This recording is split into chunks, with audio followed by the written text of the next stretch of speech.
안녕하세요. 몇 년 전 남편과 이혼하고 새로운 인생을 살고 있는 즐거운 돌싱녀 구독자입니다. 아무래도 이혼은 인생에서 큰 흠이 될 수 있는데 뭐가 그렇게 즐겁고 신나냐고요? 글쎄요. 아무래도 제가 후회 없는 결혼 생활을 했던 건 둘째치고 이혼하면서 10억 넘는 큰 돈까지 받게 됐으니까 빈털터리로 이혼해서 오늘 내일 하는 사람들보다야 훨씬 더 행복한 인생을 살고 있지 않나 싶거든요. 쓰레기 같은 인간들 내 인생에서 지워버리고 큰 돈까지 생기게 됐으니까 이건 뭐 저한테 안 좋을 게 하나 없는 이혼이 아니라 로또 복권이라고 불러도 손색이 없을 것 같은 일이 있거든요. TV 보는데 이혼 전문 변호사라는 사람이 나와가지고 그러대요. 바람 피는 사람들은 엄청나게 많은데 그 사람들의 공통점이 바람 피우는 게 문제라고 생각하지 않는데요. 왜 몇 년 전에 부부의 세계인가? 거기에 바람 피는 웃기는 놈 하나 나왔잖아요. 사랑이 죄는 아니잖아 하면서 삼류 싸구려 대사를 읊는 걸 보고 꼭 이혼한 제 전남편이 떠올라서 얼마나 우스웠는지 모르겠어요. 자기 감정이 세상에서 제일 중요한 사이코패스들. 그리고 그런 사이코패스가 자기밖에 모르는 순해 보일 거라 착각하는 상간녀들. 남의 떡이 더 커 보이는 그 마음이 얼마나 우습고 유치한지도 모르고 덤벼들면서 남의 행복을 카피하려고 아등바등 사는 짝퉁 인생. 부부는 그렇게 끼리끼리 잘 어울리는 사람들한테나 맞는 호칭이라고 생각하고 과감하게 전 그 자리에서 내려오게 됐네요. 아주 속이 다 시원해요. 제가 제 이혼 얘기 어디 가서 얘기할 때마다 어머 언니 이건 아주 드라마로 만들어도 되겠다. 세상에 그렇게 통쾌한 복수가 어디 있냐. 주변 사람들이 항상 얘기를 해주거든요. 저도 이혼하고 나서 몇 년 지나고 나니까 이제 마음속에 아주 티끌같이 남아있던 상처도 다 정리가 됐고 그 당시엔 엄청나게 화도 났었는데 오히려 이젠 서로 쓰레기 치워준 것 같아서 그 인간들한테 고맙다는 생각까지 들 정도니까 이 정도면 어디 가서 성인군자 명함 내밀어도 손색이 없겠죠? 최근에 나갔던 돌싱녀들 모임에 언니는 어떻게 이혼하게 됐냐는 얘기에 제 썰 한번 풀었다가 이거 완전히 대박이라고 히트칠 사연이라고 추천을 받아서 여기에 이렇게 제목까지 하게 됐네요. 사연 듣는 중에 제가 누군지 알겠다 싶은 지인들 있으면 댓글로는 아는 척 말아주시고 그냥 문자로 언니 데뷔 축하한다고 그렇게 살짝 귀뜸만 해주시면 감사하겠습니다. 그러면 우스운 제 얘기를 모르시는 분들을 위해서 이제부터 속 뻥 뚫리는 사이다 같은 썰 한번 재밌게 풀어내 볼게요. 제가 아까 그랬잖아요. 남의 떡이 더 커 보이기만 하는 그 마음이 얼마나 우습고 유치한지 모른다고요. 그런데 또 한편으로는 내가 얼마나 멋진 인생을 살았길래 내 인생을 그렇게 따라하지 못해서 안달인 건가 싶은 건지 그런 생각도 들어요. 왜 가방도 인기 있는 가방이어야 누가 짝퉁을 만드는 거지. 아무도 안 들고 다니는 가방을 짝퉁을 만들어봤자 뭐예요? 사지도 않는 거. 안 그래요? 제 정퉁 같고 명퉁 같은 인생을 베끼려고 혈안이 되어 있는 그 친구를 만났던 건 벌써 20년도 더 된 얘기네요. 부모님 직장 때문에 고등학교 재학 당시에 갑작스럽게 고향을 떠나 다른 지역으로 이사를 가게 됐고 그곳에서 수희를 처음 만나게 됐습니다. 안녕? 너 원래 이 동네 살던 애 아니지? 너네 학교 교복 엄청 예쁘네. 이건 뭐야? 볼펜이 엄청 특이하게 생겼다. 아, 이거 나도 선물로 받은 건데 집에 한 개 더 있거든? 너 하나 줄게. 아니야. 잘 보니까 나도 이거랑 똑같은 볼펜 집에 있는 것 같네. 아, 내가 저번에 어디 가서 사놓고 깜빡했나 보다. 다음에 내가 들고 와서 보여줄게. 이거 엄청 귀엽지? 전화 가서 낯설기만 했던 동네에서 처음으로 말을 걸어준 친구. 그게 바로 수희였어요. 처음엔 애가 참 나긋나긋하고 친절하다 생각했습니다. 급하게 전학을 오느라 미처 교복을 준비하지 못했던 저에게 전 학교 교복이 참 예쁘다고 말을 걸어와 준 것이 얼마나 고맙던지요. 그때 제가 가지고 있던 볼펜이 참 특이하다 알아봐 주기에 아무런 생각 없이 집에 한 개 더 있으니까 너 쓸래 하고 물어본 것이 어쩌면 수희와 제 악연의 시작이었을지도 모르겠어요. 자기도 이 볼펜이랑 똑같은 게 있다고 다음에 들고 오겠다고 하는 말에 수희 아버지도 어디 해외로 출장을 갔다가 같은 볼펜을 사오신 건가 하고 대수롭지 않게 생각했었습니다. 이게 어디 갔지? 얘들아 혹시 내 펜 못 봤어? 내가 필통에 아까 들고 다니던 특이하게 생긴 펜인데. 수희야, 혹시 이거 내 거 아니야? 교복도 사고 처음엔 대면대면했던 반 친구들과 어느 정도 친해졌던 어느 날 필통을 보는데 아빠가 사주신 그 펜이 보이지 않더라고요. 그렇게 아끼던 건 아니었지만 늘상 쓰던 물건이 갑자기 없어졌으니 찾는 것이 당연한 일이죠.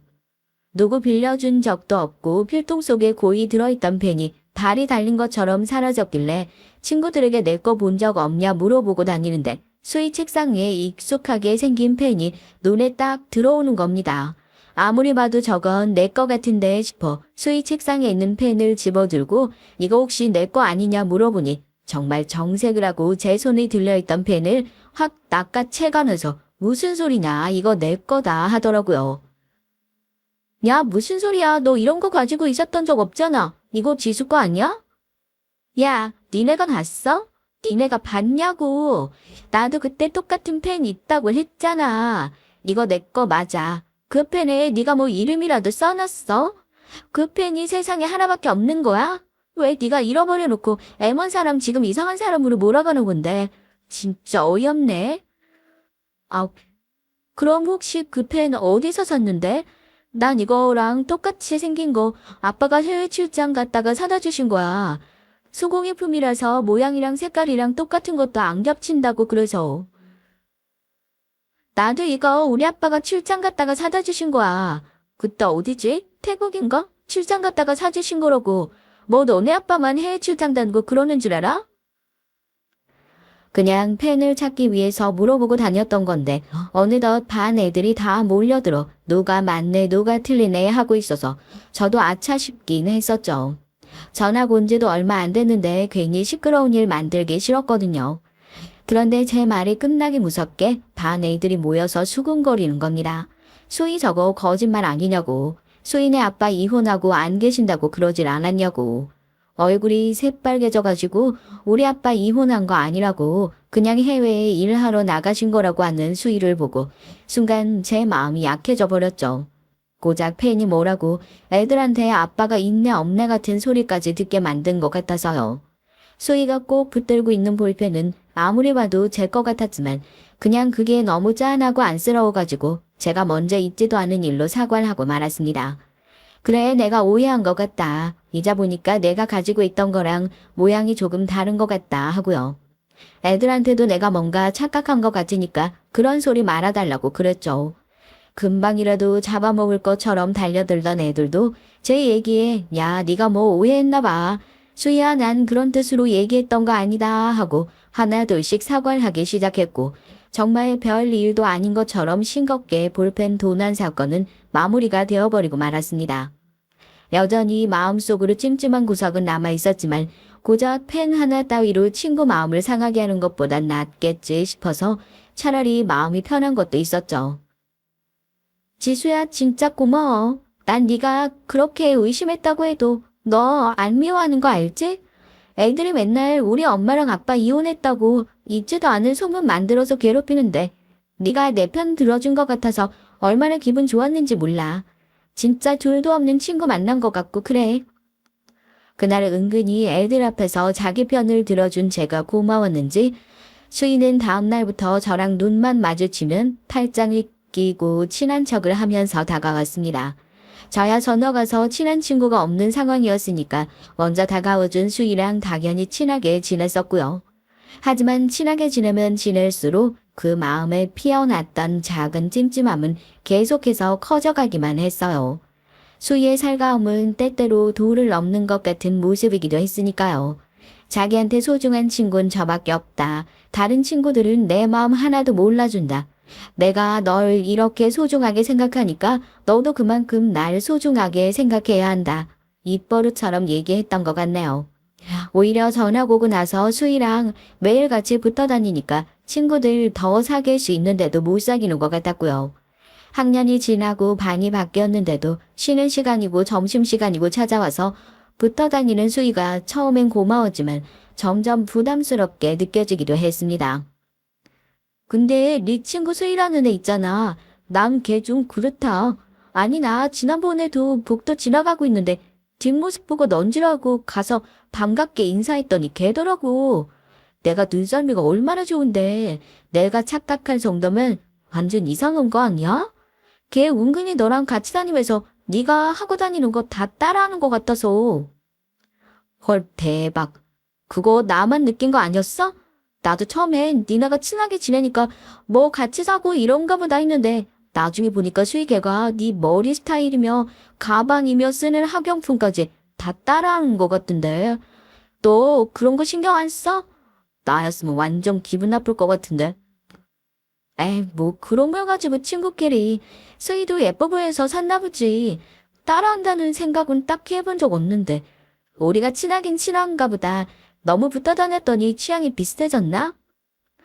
수희랑 같이 다니던 그 무렵 친구들이 하나둘씩 얘기를 해주기 시작하더라고요. 걔 너무 무서울 정도로 너를 따라하는 것 같다 하고요. 친구들 앞에선 대수롭지 않은 척을 했지만 사실 누구보다 제가 더 그런 수희의 모습에 신경 쓰고 거슬려 하기 시작했던 것 같습니다. 그냥 그 또래 여자아이들 사이에서 유행하는 것을 들고 다니다가 어쩌다 겹치는 거 아니냐 이 정도 수준으로 생각하실 수도 있겠지만 그 정도라면 저도 애초에 기분 나쁠 일이 없었겠죠. 제가 뭐 새 물건 하나 들고 오면 그걸 어디서 샀냐 꼬치꼬치 묻고 나선 며칠 안 지나서 어디서 선물을 받았다는 둥 생각해보니까 자기도 집에 같은 게 있었다는 둥 하면서 똑같은 물건을 들고 오는 건 기본이었고요. 하다못해 제가 날이 더워 여름에 머리를 시원하게 단발로 자른 적이 있었는데 바로 그 다음날 수희도 단발머리를 하고 학교에 왔더라고요. 항상 긴 머리를 옆으로 길게 따가지고 늘어뜨리는 걸 좋아했던 수희였기에 너 긴 머리 아니면 절대 안 한다고 그러지 않았냐 하니까 걔 특유의 표정이 있어요. 무슨 소리냐는 듯이 눈 동그랗게 뜨고 아무것도 모른다는 얼굴로 사람을 빤히 쳐다보는 거예요. 절 그렇게 쳐다보면서 무슨 소리 하냐고. 자기도 원래 단발머리 좋아했었다고.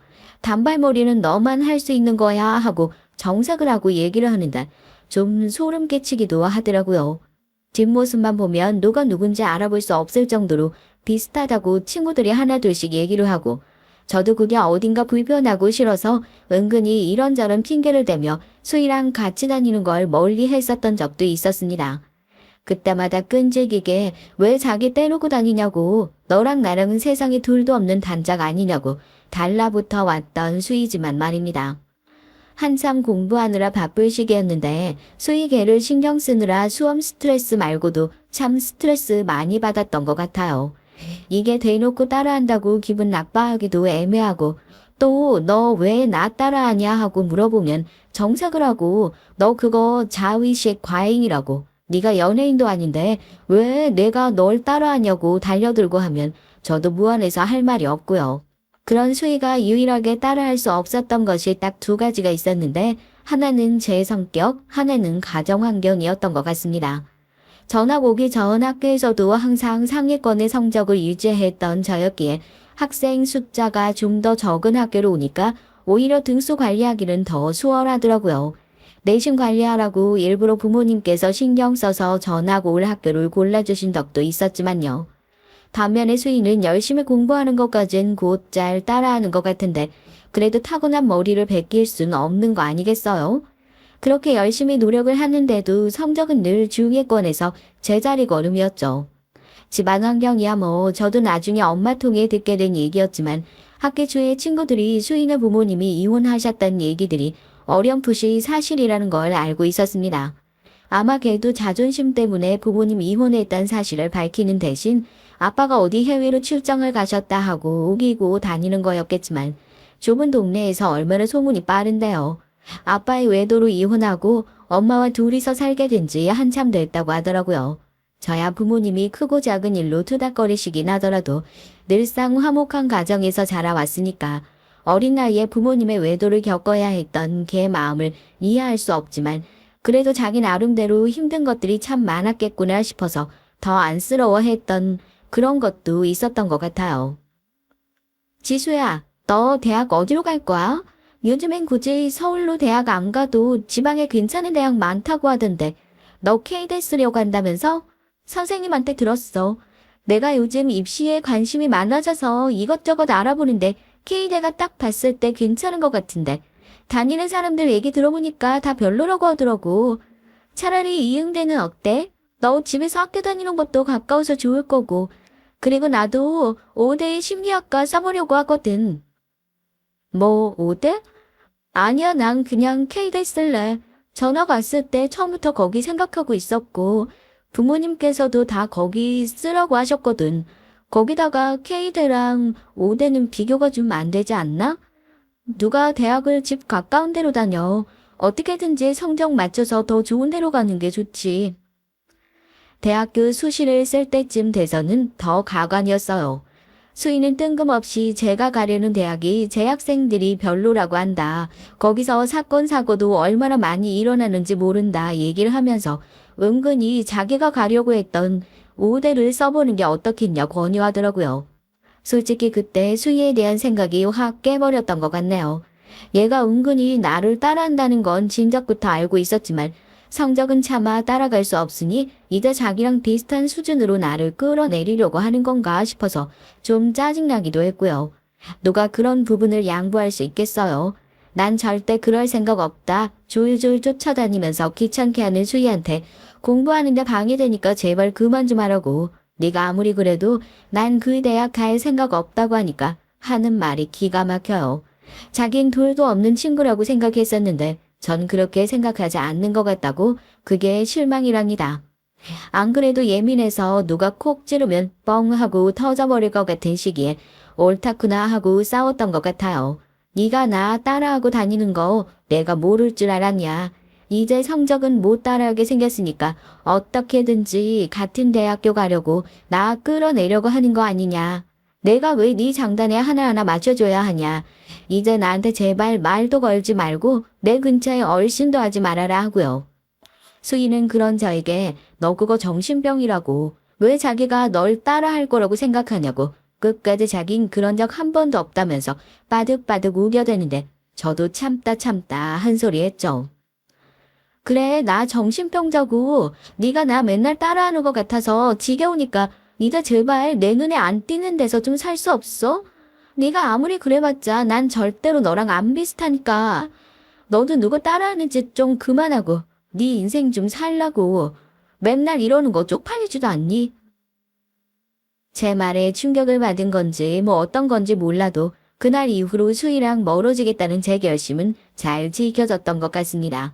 한 번도 그렇게 화낸 적이 없었는데 반 친구들의 동조까지 등이 없고 수희를 강하게 윽박지르고 나니까 자기도 보는 눈이 많아서 창피했던 건지 더 이상 저를 쫓아다니면서 괴롭히는 일은 없더라고요. 그렇게 서로 다른 지역에 있는 대학으로 진학을 하게 됐고 그냥 학창 시절에 되게 이상한 친구 하나 있었다 정도의 추억에만 남아있던 이름이 됐어요. 설마 그 이름을 이렇게 어른이 되고 나서 다시 듣게 될 줄은 정말 몰랐습니다. 대학을 졸업하고 나서 회사에 들어가고 소개를 받아 남편을 만나게 됐어요. 저보다 나이가 조금 있었던 남편은 그 당시에 꽤나 벌이가 괜찮은 중견기업에 다니고 있었고요.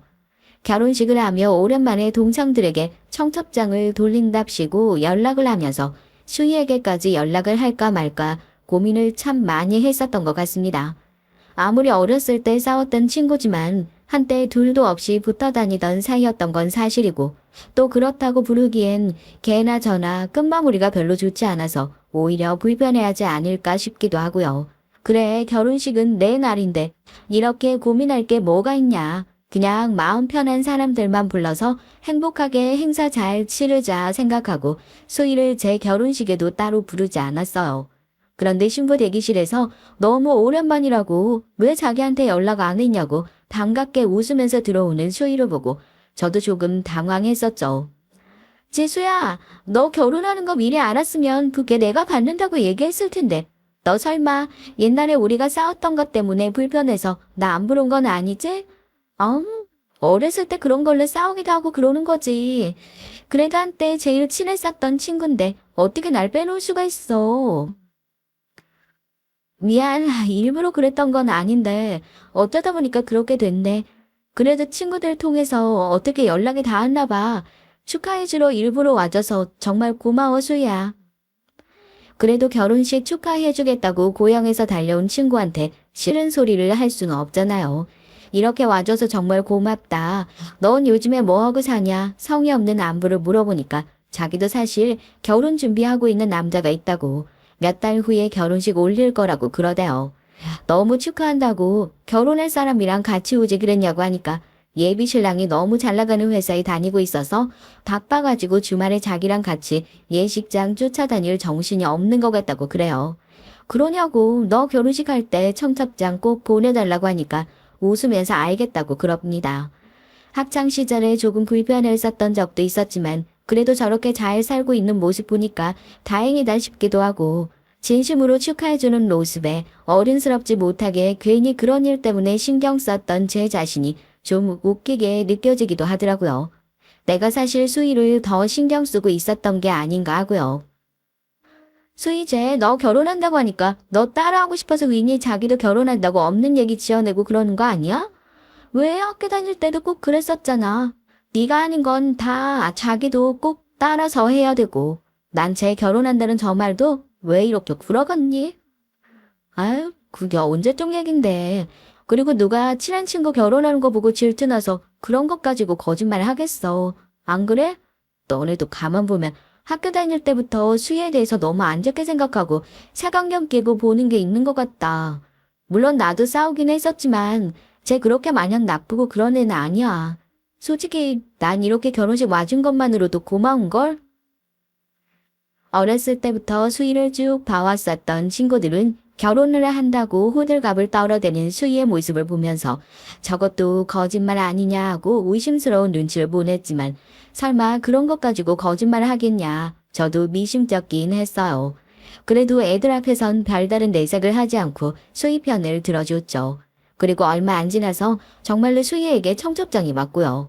주말 늦은 시간에 예식을 진행하길래 무슨 사정이 있어서 이렇게 애매한 시간에 예식장을 잡았냐 하니까 결혼식을 서두르다 보니 남는 시간이 없었다 하더라고요. 진작부터 준비했었던 결혼이었는데 이럴 수 있나? 정말 애들 말대로 내 결혼식을 보고 결혼을 결심한 건가 싶었는데 직장 가서 신랑 보고 더 깜짝 놀랐잖아요. 뭐 어디 괜찮은 회사에서 돈 잘 벌고 자기밖에 모른다고 얼마나 다정하고 잘해주는지 모르겠다고 자랑을 그렇게 늘어놓더니만 예식장에서 본 신랑은 수희보다 못해도 10살, 아니 좋기 15살 차이는 나 보이는 사람이었으니까요. 머리가 다 벗겨져가지고 처음엔 수희 아버님인가 저희 다들 그렇게 착각을 했을 정도였다니까요. 그리고 나서 저도 결혼 생활 잘하고 저도 사는 게 바쁘다 보니 소희랑 별다른 연락 같은 건 안 하고 지냈었어요. 뭐 예식장에서 봤었던 그때 머리 그 반절은 다 날아갔던 것 같은 그 남자가 알고 보니 엄청나게 부자라서 잘 지낸다. 소희의 형편은 친구들을 통해서 전해 들어 살았던 것 같습니다. 그런데 몇 개월 안 있어서 수희 결혼식에 함께 갔었던 친구들에게 연락이 왔더라고요. 지수야, 수희 걔 결국에 이혼했다는 거 들었어? 지난번에 결혼식 갔을 때 뭐 둘도 없는 운명의 짝을 만난 것처럼 그렇게 유난을 떠라대더니만 그 잣집으로 시집가서 개고생이란 개고생은 다 하고 이혼한 것 같더라니까. 그래도 이자로 빵빵하게 받고 헤어져서 그 돈 가지고 이 남자 저 남자 찔러보고 다닌다는 소문이 있던데 하여튼 걔도 은근 남자 없이 못 사는 스타일이야. 그치? 아 정말? 야 아무리 그래도 이혼한 건데 남 힘들게 사는 거 가지고 그렇게 얘기하면 나중에 정말 큰 벌 받아 벌. 그래 이혼한 줄은 몰랐는데 나중에 안부 묻는 연락이라도 한번 해야겠다. 수희야 워낙 시끄러운 애니까 어딜 가든지 안 좋은 소문을 몰고 다니는 애였거든요. 친구가 얘기한 것처럼 남자 없이는 못 사는 애네. 부자인 남자 만나서 팔자 좀 고쳐보려고 어디 술집에 나간다더라 하는 그런 질 나쁜 소문들이요. 지금도 그래요. 그렇게 친하지도 않았던 친구가 수희의 이혼 소식을 가장 먼저 알고 저한테 전달하는 것만 봐도 사람들 참 안 좋은 일엔 이렇게 관심이 많구나 싶어서 괜히 씁쓸하고 얘가 더 짠하고 그렇더라고요. 그래도 내 결혼식까지 찾아와 줬었던 친구인데 큰일 겪고 나서도 별로 좋은 소리는 못 듣고 사는구나 싶어 언제 연락해서 밥이라도 한번 먹자 해야지 생각만 하고 있었는데 놀랍게도 먼저 연락이 왔던 건 수희였어요. 너 얘기 들었다. 고생 많았겠다. 걱정하는데 수희는 별일 아니라는 듯이 이혼 얘기는 꺼내지도 않고 뜬금없이 제가 사는 아파트를 물어보더라고요. 너 분당 산다고 안 그랬었나? 나 이번에 이혼하면서 분당으로 이사 왔거든. 지난번에 만났을 때 너 분당으로 이사 간다고 그랬었던 것 같아서. 잘 됐다. 결혼식 때 제대로 인사도 못했는데 집들이다 생각하고 남편 데리고 한번 놀러와. 밖에 나가서 저녁 사 먹을 건 뭐 있어? 내가 우리 집에서 저녁 한번 대접할게. 수희 결혼식에 갔을 때 지나가는 식으로 곧 분당 쪽으로 이사 갈 것 같다 얘기를 했었는데 그걸 어떻게 기억하고 있었던 건지 자기도 분당으로 이사를 왔다면서 우리 이제 진짜 이웃 주민 된 거라고 반가워하더라고요. 결혼식 때 인연이 닿았던 것뿐이지 그렇게 가깝게 지냈었던 친구는 아니라 좀 어색하긴 했었지만 그래도 동네로 이사를 왔다고 하고 집들이도 하겠다고 하고 밥 한번 먹자고 말을 꺼냈던 건 저였으니까 이건 뭐 거절하기도 참 애매한 거예요. 남편은 바빠서 시간이 날지 모르겠다고 하니까 결혼식 때도 제대로 인사 못했으니 꼭 데리고 오라고 아주 신신당부를 하더라고요. 당신이랑 친했던 친구요? 이름을 많이 못 들어본 것 같은데. 고등학교 때 잠깐 친하게 지냈었던 친구인데 이번에 이혼하고 나서 이사 오고 동네에 친구가 많이 없어가지고 외로운가 봐. 미뤄다 잠깐 말겠지. 그냥 집들이다 생각하고 같이 다녀오자. 당신도 뭐 그날 크게 바쁜 거 없지? 아직도 그날 남편을 그 집들이에 데려간 게 잘한 일인지 잘못한 일인지 참 모르겠단 말이에요. 하여튼 약속한 날짜 전날까지 그래서 둘이 같이 오는 건 맞지? 내가 사람 수 맞춰서 음식 준비했으니까 둘 중에 하나라도 빠지면 안 된다 하고 어찌나 연락을 해야 되는지 간다고 걱정하지 말라고 그러고 집들이에 갔다니까요. 그런데 집들이에서 아주 가관도 그런 가관이 없었어요. 저희 부부를 반갑게 맞아주는 수희의 옷차림부터가요. 어디 무슨 연말 시상식이라도 나가는 건가 싶을 정도로 화려한 드레스를 입고 너무 반갑게 인사를 하는데 솔직히 눈을 어디다 둬야 할지 좀 당황스럽기도 하더라고요. 남편은 제대로 얼굴도 본 적 없을 텐데 무슨 몇 년 동안 봐왔던 사람처럼 너무 반갑게 지수한테 얘기 많이 들었다고 자기가 지수랑 고등학교 때 제일 친했던 친구라고 인사를 하면서 아주 난리 부르스를 떨었죠. 남편은 차를 가져와가지고 술은 너랑 나랑 둘이서만 먹자. 내일 출근도 해야 하고. 어머 아셔서 어떡해요? 이럴 줄 알았으면 그냥 택시 타고 오시라고 미리 얘기할걸. 그러면 다음에 차 놓고 다시 한번 오세요. 제가 다른 건 몰라도 또 술 한 잔은 기가 막히게 만들거든요. 어차피 우리 집도 가까운데 너도 밥하기 싫은 날 있으면 그냥 편하게 놀러와. 그렇게 정신없이 집들이를 하고 돌아오는데 아주 정신이 쏙 빠진 것 같았죠. 남편이랑 수희는 은근히 죽이 척척 맞아가지고 남편이 무슨 얘기만 하면 까르르 웃으면서 뒤로 넘어가는데 여자들이라면 아마 다 공감할걸요. 이게 기분이 나쁘다고 표현하기도 묘한 그 분위기요. 얘가 지금 뭐 하는 거지? 좋다고 웃고 있는데 남편은 또 뭐고 하는 그런 분위기요. 다음 주에 맛있는 술 한잔 해놓을 테니까 또 놀러 오시라고. 술 좀 들어가고 나니까 둘이서 손가락을 걸고 약속을 하고 난리를 치길래 제가 이제 시간도 늦었으니까 일어나 봐야 할 것 같다고 하고 먼저 얼른 자리를 떴죠. 남편은 돌아오는 길에 당신한테 저렇게 밝은 친구도 있었냐고 수희 씨 저렇게 성격이 좋은데 왜 이혼을 했는지 모르겠다고 칭찬 일색이고요. 그 뒤로 수인 정말 꾸준히 저희 부부를 불러냈습니다. 그렇게 기분이 나쁘면 안 가면 그만 아니냐고 하는데 참 불러내는 방법도 가지각색이라서요. 지난번에 집들이 왔을 때 자기랑 약속하지 않았었냐. 뭐 고향에서 어머니가 너 주라고 뭘 보내주셔가지고 그럼 이것만 받아가라 하고 제가 운전을 못하거든요. 그걸 아니까 짐이 많아서 너 혼자서는 절대 못 들고 가니까 남편 퇴근하고 나면 차 끌고 와서 가지고 가라. 불러내는 거예요. 그것만 받고 돌아가야지 하면은 또 여기까지 왔는데 어떻게 그냥 보내냐고. 저녁 시간 다 됐으니까 올라가서 밥만 먹고 가라고 하면서 사람을 또 붙드는 거죠.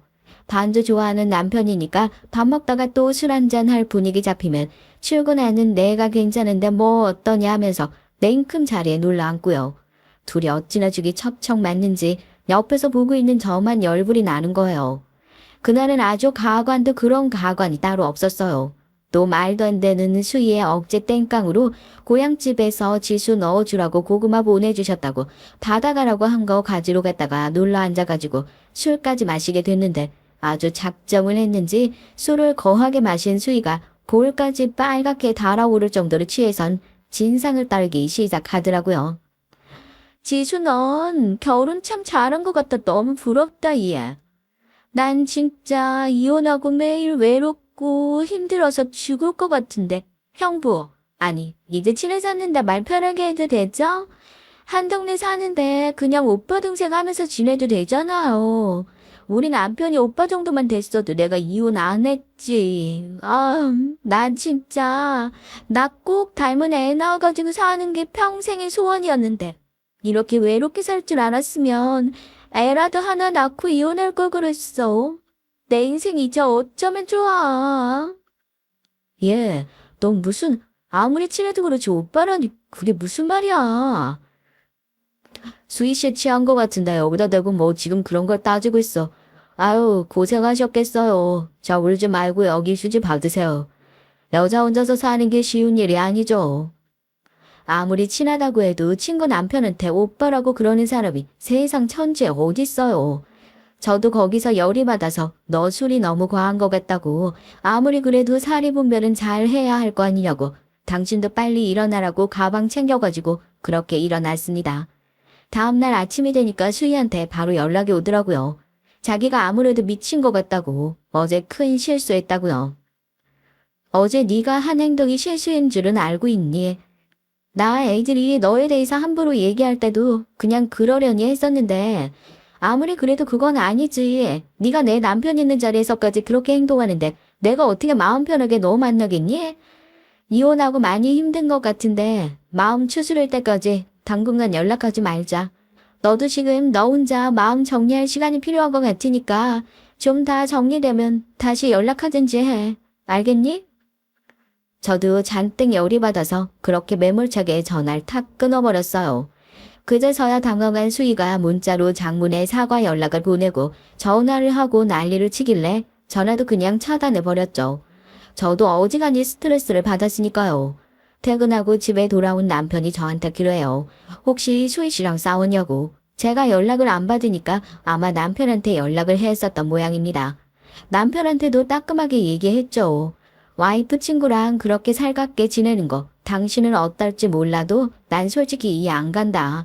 내 친구긴 해도 선 못 지키는 애랑 하하호호 하는 거 꼴 보기 싫으니까 당신도 당분간 연락 받아주지 말아라 하고 남편도 제 눈치를 슬슬 보더니 당신 없으면 자기가 수희 씨 만날 일이 뭐가 있겠냐고. 어제는 그냥 이혼하고 힘들어하는 것 같아서 위로해준답시고 말 못했던 게 당신 기분 상하게 했던 것 같아 미안하다고 아주 구구절절 사과를 하더라고요.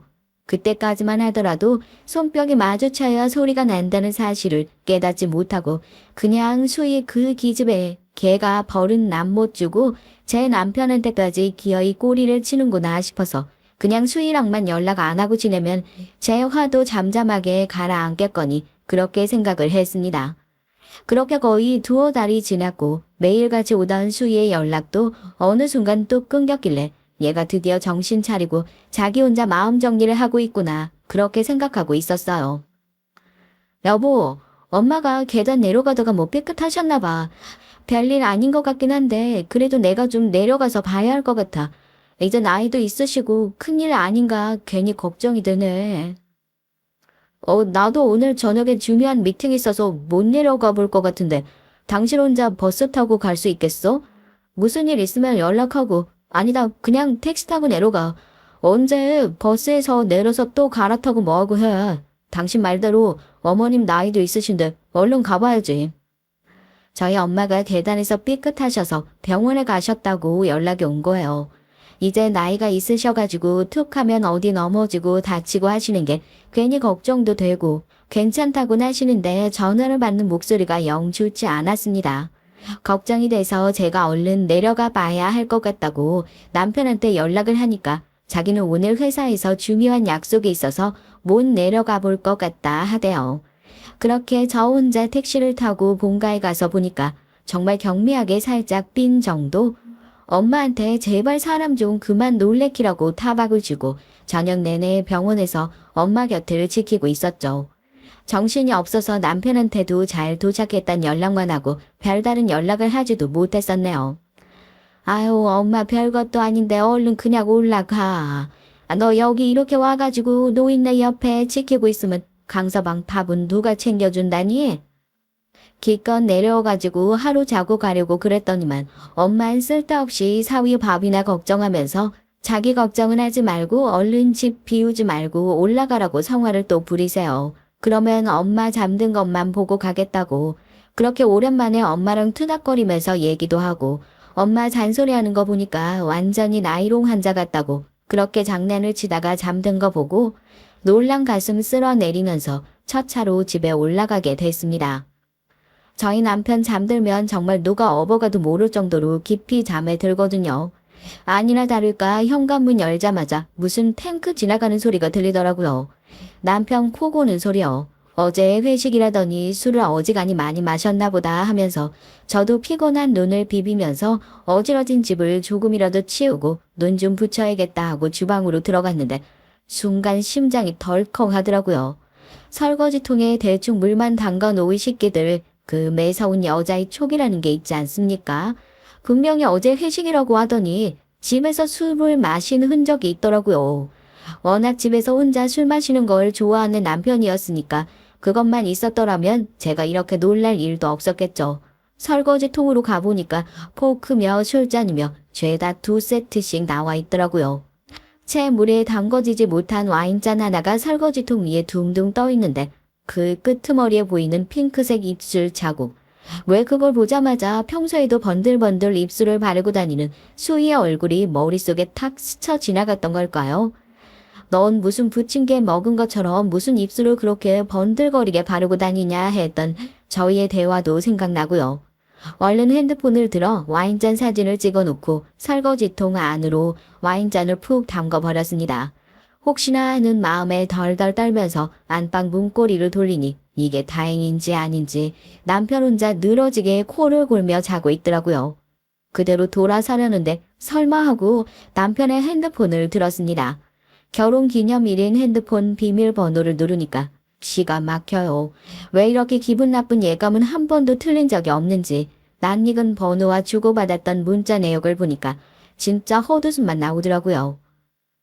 오빠 오늘 저녁에 집에 놀러 가도 돼요? 오늘 와이프 친정 내려간단다. 오늘은 우리 집에서 한잔 하자. 비싼 술 있으니까. 그럼 수희가 맛있는 안주 해가지고 들고 갈게요. 오빠 잘 놀다 가요. 사랑해요.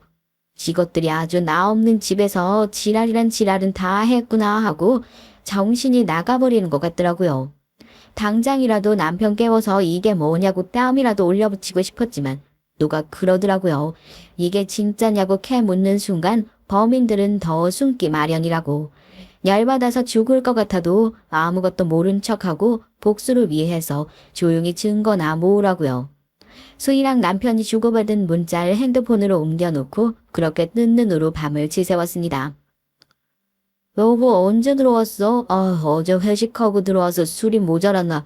내가 또 집을 개판을 쳐놨네. 어제 고생했는데 당신 손 하나 까딱하지 마. 설거지랑 내가 다 알아서 할 테니까. 확실히 찔리는 게 있는지 눈 떠서 제가 집에 들어와 있는 걸 보자마자 되도 않는 변명을 늘어놓으면서 지가 다 알아서 정리할 테니까 손 하나 까딱하지 말라고 구구절절 얘기하는 남편이 얼마나 가짜나 보이던지요. 그래 네가 정말 갈 때까지 가는구나 하고 어디 뻔히 걸릴 구라 마음대로 쳐봐라 하고 그냥 냅뒀어요. 그제서야 묘하게 달라진 남편의 분위기가 눈에 들어오더라고요. 내가 저 인간 알고 지낸 게 몇 년인데 왜 여태 이걸 몰랐을까 싶어 억울하기도 했지만 와이프 친구랑 붙어 먹은 짐승 같은 인간한테 정내미란 정내미는 다 떨어진 마당에 이제 와서 억울하고 말고 할 게 뭐 있냐. 그냥 더 억울한 일 생기지 않게 지금부터라도 남편의 외도 증거를 닥닥 긁어 모아야겠다. 혈안이 되어서 남편이 출근하고 나면 방이며 서재며 어디 사설 탐정처럼 뒤지고 다니기 시작했어요.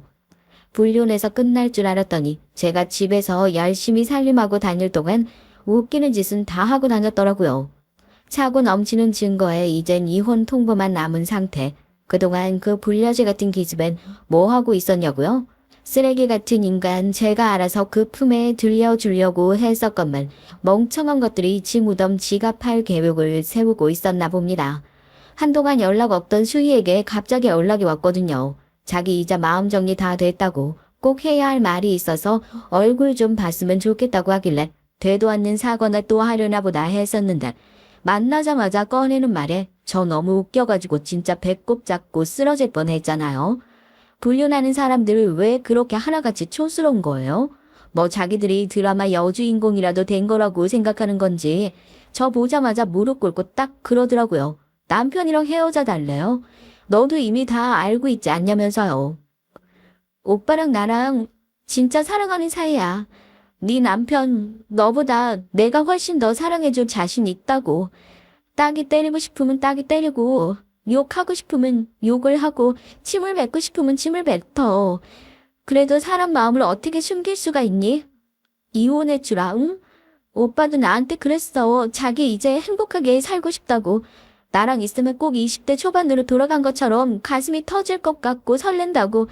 그런 사람 너도 놔주는 게 맞지 않겠니? 이런 걸 친구라고 생각하고 이혼했다고 짠하게 생각하고 참 나 같은 등신이 또 있을까 싶기도 한데 이미 남편의 실체를 다 알고 있는 저로선 그냥 사람이 참 이렇게까지 자기 팔자를 스스로 꼴 수 있구나 싶어 사람이 한없이 우스워 보이기만 하더라고요.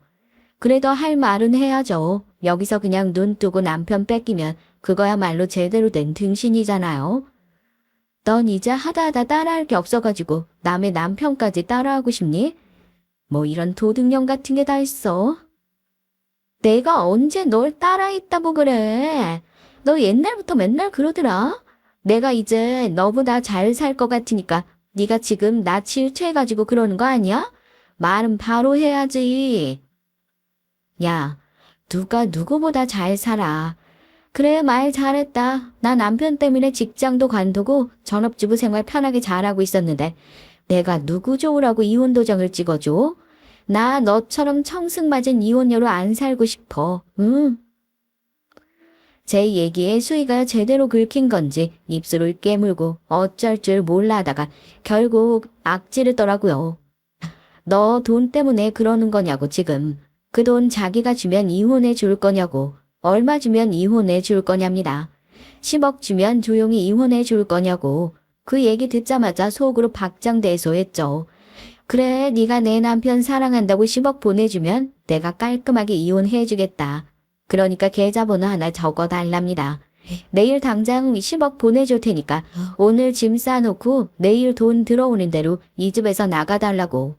저도 지지 않고 종이에다 계좌번호 적어 수희에게 전해줬죠. 그때까지만 하더라도 얘가 그냥 허풍 떠는구나 싶었어요. 남편은 그때부터 그 기집애 집으로 들어간 건지 연락도 안 되고요. 이것들을 어떻게 족쳐야 하나 고민하며 그렇게 하루가 지나갔고 다음날 핸드폰 알림 소리를 확인하니까 일십, 백, 천만, 백만, 천만, 정말 귀신같이 제 통장에 10억이 송금되었다는 알림 소리. 그 돈을 보자마자 진짜 지독한 멍청이들한테 제대로 걸렸구나. 입 막고 핸드폰 들고 거실장에서 박장대소를 했다니까요. 돈 들어오자마자 여우 같은 기집애한테 바로 전화 오대요. 돈 들어온 거 확인했지? 보냈으니까 짐 싸고 나가고 이혼 도장이나 제대로 찍어. 걱정하지 마. 나 이 이혼으로 받아낼 게 너무 많아서 지금부터 아주 재밌어질 예정이니까. 그 남자 너한테 고스란히 잘 보내줄 테니까 걱정하지 말고. 수희는 제 얘기에 이젠 자기 남자니 아는 척도 말고 그 집에서 하루빨리 나가달라고 아주 본처 행세를 하고 난리를 치길래 그 꼴이 너무 우스워서 전화를 끊으려다 한마디 해줬습니다. 저도 참 정이 많은 사람인가 봐요. 그냥 인생 조지라고 내버려둬도 되는 거 그렇게 챙겨주기까지 하고요. 너 근데 너 닮은 애 갖는 게 소원이라고 하지 않았어? 그 남자 평생 네 애 만들어줄 일 없을 거야. 내 옆에 있을 때나 아주 그렇게 다정해 보이고 좋아 보였지. 너 원래 그렇게 남의 떡이 더 커 보이는 애니까. 그 인간 걸어다니는 바이러스 덩어리거든. 너 혹시 그새 못 참고 남의 남편이랑 붙어 먹었던 건 아니지 설마? 혹시 그러면 빨리 산부인과 가봐. 너 지금 툭됐어 수희야. 뭐? 지금 그게 무슨 말이야?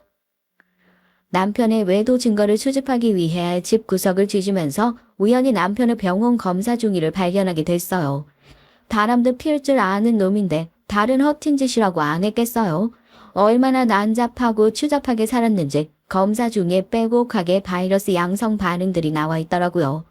덕분에 전 더 확실하게 이혼 결심을 할 수 있었지만요. 짐 싸서 나갈 준비를 하고 있는데 누군가 문을 쾅쾅 두들기길래 보니까 수희였습니다. 병원에 다녀왔는지 얼굴이 아주 창백해져선 눈물 범벅이 되어 있더라고요. 문을 열자마자 저를 붙들고 그럽니다. 너 알고 있었냐고. 다 알고 이혼한 거냐고요. 제가 거기다 대고 뭐라고 하겠어요. 나갈 때 나가더라도 갚아줄 건 갚아줘야겠다 싶어 뺨한테 시원하게 갈겨주었습니다. 그럼 내가 쓰레기 끌어안고 평생 살 일 있니? 네가 그 남자 네 거라고 얘기했으니까 평생 아픈 것도 내 죄거니 하고 책임지고 살아. 원래 끼리끼리 만나는 거라고 하잖아. 남녀는. 더러운 네 기집애나 더러운 내 전 남편이나 아주 끼리끼리 잘 만났네. 응원할게. 친구가 참 좋긴 좋아요. 상간녀 주제에 위자료로 챙겨준 10억에 상간녀 소송까지 지금 진행 중이고 남편과의 이혼 소송도 진행 중이니 두 인간들 남은 재산까지 아주 탈탈 털어가지고 이제 제가 새해 새 인생 제대로 한번 시작해 보려고요. 두 사람 대차게 싸운 건지 소송 내내 서로 남처럼 쌩까면서 지내는 거 보니까 죽고 못 살던 사이도 별거 없구나 싶어서 아주 낄낄 웃음만 나올 뿐입니다. 지역까지 다 얘기해서 알아보는 사람이 많을 것 같은데 상간녀 소송에선 이미 확실하게 유죄 판결까지 받았으니까 저는 뭐 두려울 게 뭐가 있겠어요. 하여튼 더러운 인간들 제대로 벌 받을 수 있어서 참 다행이란 생각이 들고요. 부디 사연을 들으시는 분들께선 평생 같이 살 인간 제대로 골라서 저처럼 피보는 일 없으셨으면 하는 바람으로 이만 사연 마무리하도록 하겠습니다. 뭐 살면서 이런 고난 또 있더라도 이렇게 지혜롭게 해결할 수 있는 사람인데 뭔들 못하겠냐 싶어요. 그때도 이렇게 또 눈에는 눈, 이에는 이, 제 스타일대로 아주 확실하게 되돌려 주려고요. 여러분은 살면서 악연이라고 생각한 사람이 있었나요? 너무 어린 시절에 만났고 정말 좋아했던 사람이었는데 결국은 악연이라고 인정할 수밖에 없는 사람이 제게는 있습니다. 친한 친구에게도 말할 수 없었던 제 첫사랑이자 지금은 전 남편의 얘기를 좀 해보려고 해요. 처음 그 사람과 만난 건 제가 중학교 2학년 때였죠. 20대 후반의 나이로 우리 학교에 부임한 과학 선생님이었는데요. 그 전에 엄하고 무섭기만 한 선생님들과 달리 이 사람은 정말 재밌었습니다. 수업은 15분에 끝내고 나머지 웃기는 애들로 채워진 수업을 하는 상황이었죠. 수업은 15분 내에 끝나고 나머진 웃기는 얘기들로 채워진 수업을 하는 사람이었어요. 15분만 수업을 한다고 해서 대충 수업한 건 아니고 정말 핵심을 알차게 수업한 거여서 학생들도 선생님도 만족도가 높았죠. 그땐 저한테 그냥 재미있는 선생님일 뿐이었어요. 그러다 특별활동 시간에 과학실험을 했는데 그 선생님이 맡은 수업이었어요. 그 선생님은 저랑 크게 교류는 없었지만 이미 제 이름을 외우고 계셨고 항상 친절하게 부르고 항상 친절하게 대답을 해줬습니다. 그렇게 같이 있을 시간이 많아지면서 우리는 점점 선생님과 더 친해졌어요. 전 또래들보다 몸도 마음도 더 성숙했어서 그렇게 말수가 많지도 많이 나서서 행동하는 스타일이 아니었거든요. 늘 다른 친구들 얘기 들어주기 바빴죠. 어디서 제 얘기를 떠들어 본 적이 별로 없어요. 친한 친구들은 남녀로 불문하고 많았지만 베스트 프렌드라고 하죠. 그렇게 친한 친구는 한 명도 없는 이상하고 남들은 모르는 외로운 애였던 것 같아요. 하루는 수업을 마치고 애들이랑 선생님 집에 놀러 가기로 했습니다. 선생님은 혼자 원룸에 살고 계셨는데 가서 라면도 끓여 먹고 시덥잖은 농담도 하고 어렸을 때 얘기도 들으면서 시간을 보냈죠. 그러다 메신저 아이디를 알게 됐고 어쩌다 보니 선생님과 단둘이 대화를 하게 됐어요. 이런저런 가벼운 대화가 시작됐는데 또래보다 성숙하다 보니 선생님과 대화하는 게 뭔가 코드가 더 맞더라고요. 그러다 보니 이런저런 깊은 얘기들, 남들한테 하지 못하는 얘기들, 첫사랑 얘기들 다채롭게 얘기하게 됐던 것 같습니다. 그러다가 선생님의 헤어진 여자친구들 얘기도 듣게 됐어요. 거의 다 몇 년 동안 오래 잘 만나다가 선생님을 버리고 갈아탄 여자들 얘기했던 걸로 기억해요. 참 많이 좋아했고 그 여자를 위해서 많은 노력을 했었는데 이렇게 돼서 마음이 아프다는 말을 했었죠. 그게 참 마음이 쓰이더라고요. 그 후로 알 수 없는 감정들이 생기기 시작했습니다. 내가 여자친구라면 선생님같이 좋은 사람 절대 놓치지 않을 텐데. 내가 여자친구였으면 좋겠다. 이런 생각들이었죠. 제가 고등학교에 진학하게 되면서 자주 만날 수는 없었지만 자주 채팅하고 안부를 전하곤 했어요. 자주 채팅을 하게 되면 될수록 깊은 대화들을 하니까 그 사람의 많은 부분을 알게 되죠. 그 사람의 식성, 좋아하는 이성의 취향, 좋아하는 여배우, 좋아하는 노래, 영화 등등. 그 사람이 좋아하는 모든 것을 나도 좋아하게 되더라고요. 언젠가 읽은 적 있는 글이 있었는데요. 한 여자를 만난다는 건 하나의 새로운 우주가 나에게로 오는 것과 같다라는 내용이었는데 딱 그거랑 같은 기분이었습니다. 선생님이랑 자주 연락하고 졸업하고 나서도 친구들이랑 선생님 집에 놀러 갔어요. 우리 전용 아지트처럼 별게 없어도 거기선 마음껏 웃을 수 있었죠. 선생님은 너희들이야 많이 놀러 왔지. 요즘 맡고 있는 애들은 전혀 놀러 오려고 하지 않는다고 하시더라고요. 전 차라리 마음이 놓였습니다. 나처럼 선생님을 좋아하는 애들이 더 생길까봐 너무 걱정이 됐거든요. 나처럼 선생님이랑 채팅하고 깊은 대화를 하는 사람이 없었으면 좋겠다. 나랑만 이렇게 대화하고 나만 선생님의 많은 걸 알았으면 좋겠다고 생각했어요. 고등학교 2학년이 되니까 집에선 공부에 대한 압박이 많아졌습니다. 그 당시에 공부를 좀 했었기에 부모님이 저한테 거는 기대가 컸어요. 동생들은 아직 철이 덜 든 장난꾸러기들이어서 뭘 하든 크게 꾸중하지 않으셨지만 장녀인 제가 조금만 장난을 치거나 놀려고 하면 너는 그러면 안 돼 라고 늘 말씀하셨죠. 제가 동생들에게 모범이 되기를 바라셨던 것 같은데 그로 인해 전 항상 외롭고 감정에 솔직하지 못한 사람이 됐습니다. 외롭고 힘들 때 선생님이 알려준 좋은 노래들을 들었어요.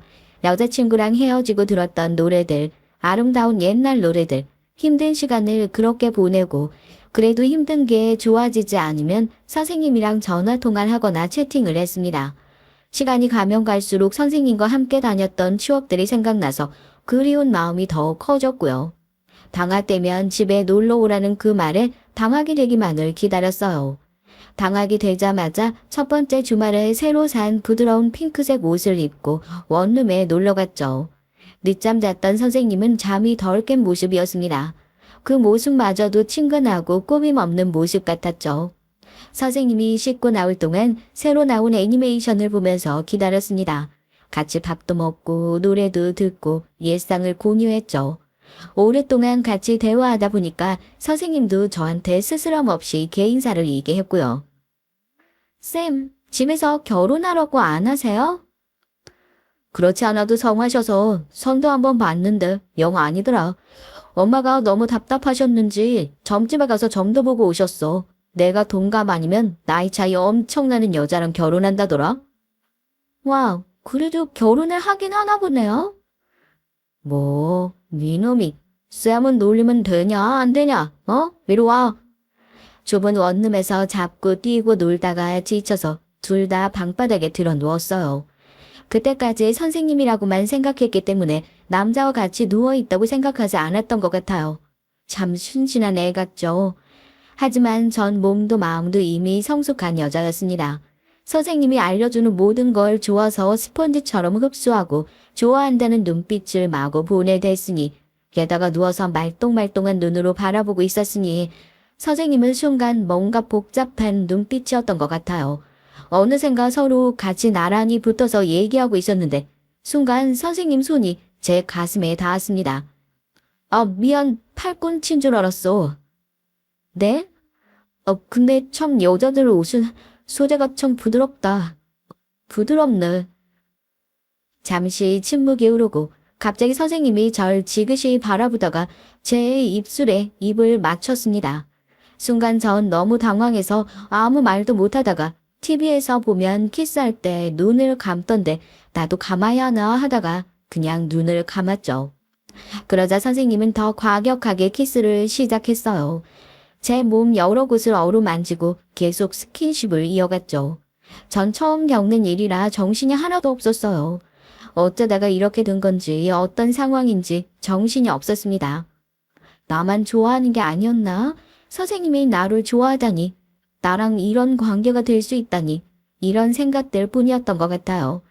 몇 시간째 서로 이리저리 뒹굴다가 더는 안 되겠다. 더 이러면 나 못 멈출 것 같아. 이러곤 저를 꼭 안아줬어요. 가는 길에 저를 바래다 주면서 내가 너 좋아하는 거 알지? 조심해서 들어가고 또 연락해. 전 공부에 전혀 집중이 되지 않았죠. 집에 가서 책상에 앉아서도 자려고 자리에 누워서도 온통 그날 있었던 생각들 뿐이었습니다. 일주일 후에 다시 찾아갔을 때 선생님은 저랑 거리를 두려고 했어요. 더 가까이 하면 안 될 것 같다고 해서 그러려고 했는데 도리어 참을 수 없어 하는 건 선생님이었습니다.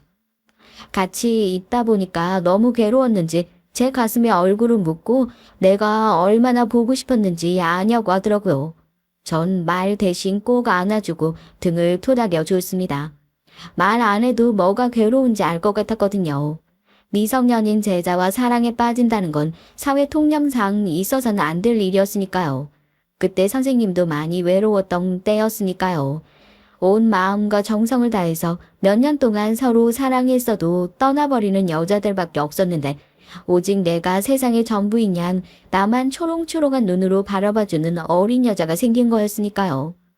자기 자신과 계속 싸우던 선생님은 결국 저한테 또 키스를 퍼붓기 시작했습니다.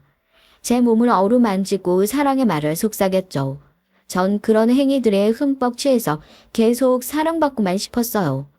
지금 우리가 어떤 상황에 처해 있는지 뭘 하고 있는 건지 정확히 판단이 되질 않았죠.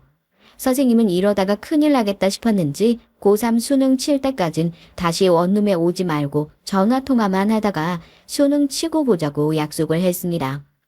꼭 수능 잘 치라고 응원을 해주면서 치고 오면 네가 원하는 선물도 사주겠다고 말이죠. 그렇게 헤어지고 나서도 공부에 집중이 잘 되지 않았어요. 그때 일만 생각하면 하루에도 몇 번씩 정신이 아득해지는 기분이었죠. 그 사람이 피는 담배 냄새가 내 몸에도 밴 것처럼 담배 피는 사람들이 보이면 무의식적으로 그 담배 냄새일까 싶어 지나가다가 냄새를 맡곤 했어요. 꼭 맑은 피부 위에 화상 자국이 난 것처럼 그 자국만 보이는 것 같았고요. 그렇게 다시 만날 날만 기다리면서 공부했던 것 같습니다. 수능을 쳤는데 다행히 원하는 대학에 갈 성적이 나온 것 같았어요. 그렇게 공부에 집중도 못했는데 난 정말 운이 좋다고 생각하면서 선생님한테 예쁘게 보이고 싶어서 2주 만에 10kg를 뺐습니다. 우유만 먹고 다른 건 아무것도 안 먹으면서 버텼어요. 예쁜 옷을 골라 입고 원룸에 가선 선생님께 와라가 안겼죠. 서로 많이 보고 싶었던 걸 참고 또 참아서 그랬는지 그야말로 사랑 말고는 나눌 게 없었습니다. 서로에게 미친 것처럼 하루 종일 뒤엉켜 있었어요. 앞으로 가게 될 대학보다 마음은 다 선생님한테 가 있었고요. 학교에서 담임 선생님이랑 학교 때문에 대화하고 돌아서다가 갑자기 어지러워서 넘어졌어요. 멀쩡하던 애가 갑자기 쓰러지니까 걱정이 되는 마음에 병원에 데려가셨는데 임신이라고 하더라고요. 갑자기 너무 겁이 났습니다. 선생님께 비밀로 해달라고 사정했지만 학교는 몰라도 부모님께는 알려야겠다고 하셔서 결국 부모님이 아시게 됐고요. 우리 집도 선생님 집도 결국 발칵 뒤집어지고 고성이 오갔습니다. 학교 선생이라면서 애한테 무슨 짓을 한 거냐. 다 큰 애인데 작정하고 원룸 찾아온 거 아니냐. 몸으로 들이댄 것 같은데 우리 아들도 피해자다. 이런 충격적인 말들이 오고 갔죠. 서로가 상처 입히는 말만 하는 통에 전 울기만 했고요. 엄마 아빠한테도 너무 미안하고 제가 한 행동들이 부모님을 상처 입힐 거라는 생각은 못한 거죠. 기왕 이렇게 된 거 좋게 해결합시다. 사람 좋아하는데 이유 있나요? 옛날 같으면 결혼하고 애 낳을 나이 맞잖아요. 식은 조용히 치르는 걸로 합시다. 급작인 타협을 이뤘지만 갑자기 일어난 모든 일들은 저한테 그냥 혼란 그 자체였습니다. 어쨌든 고등학교 졸업과 동시에 결혼을 하게 됐어요. 식은 조용하게 가족들끼리 치러졌고요. 친구들도 초대하고 모두의 축하를 받는 결혼을 하고 싶었는데 이렇게 결혼을 하게 된다는 게 조금 서글프게 느껴졌습니다. 그래도 좋아하는 남편이 있으니까 다 괜찮다고 생각했어요. 근데 그걸 잊고 있었더라고요. 제 친구들이 결국은 다 선생님 제자라는 거죠. 시댁에서 선생님은 제 고등학교도 아닌 중학교 선생님이었기에 사실 알려주면 선생님의 평판에 큰 금이 갈 거라는 거였어요. 결국 전 도둑 결혼을 하고 동창들과도 인연을 끊어야 했습니다. 한 10년쯤 지나고 나면 친구들한테 얘기할 수 있을까 자초지종을 다 설명해야 하는데 그때는 다들 이해해 줄까 생각이 복잡해지기만 하더라고요.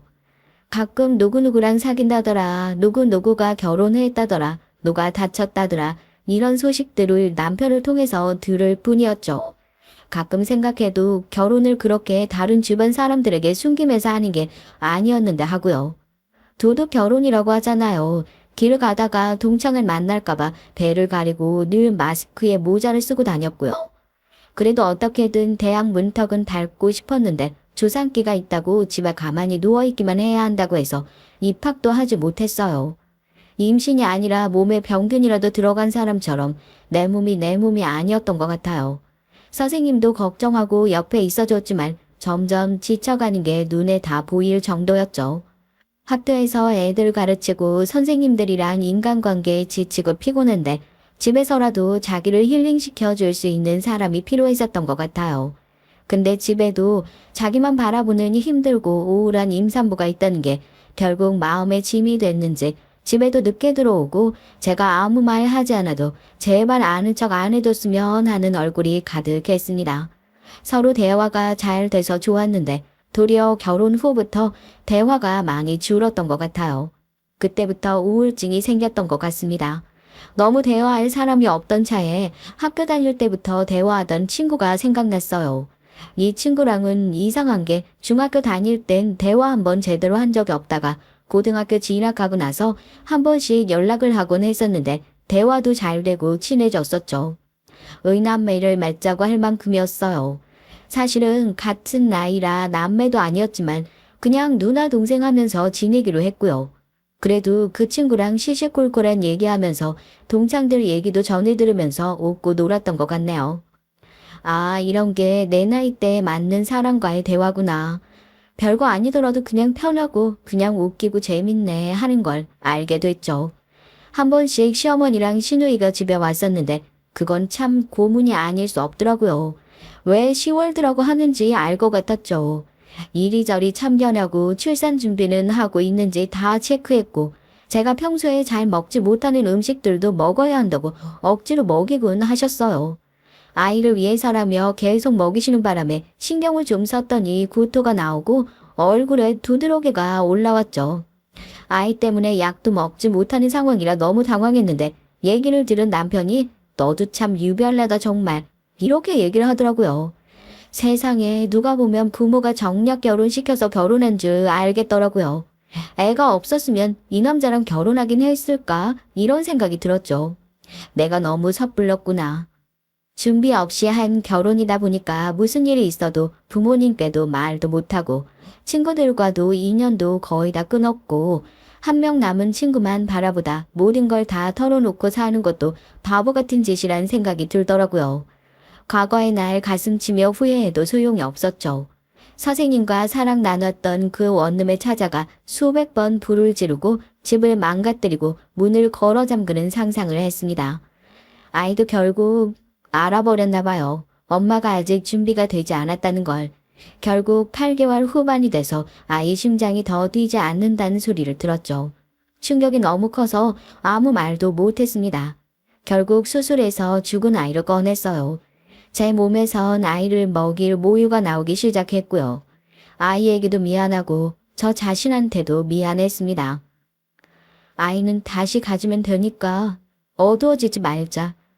근데 아이를 더 가지고 싶지 않아. 내가 왜 아이를 가져야 하는지 모르겠더라고요. 사랑이 식은 남자와 굳이 아이를 가져야 하나? 내가 전적으로 믿고 좋아했던 남자가 내 인생을 다 걸고 만나던 그 남자가 사실은 그저 변해버리게 딱 좋은 정말 아무것도 아니란 것이 더 힘들고 눈물이 났어요.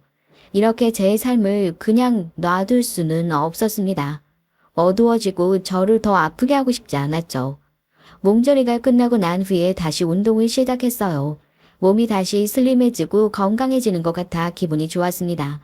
나한테 크게 관심도 없던 남편이 내 몸이 회복되니까 다시 잠자리로 원하기 시작했어요.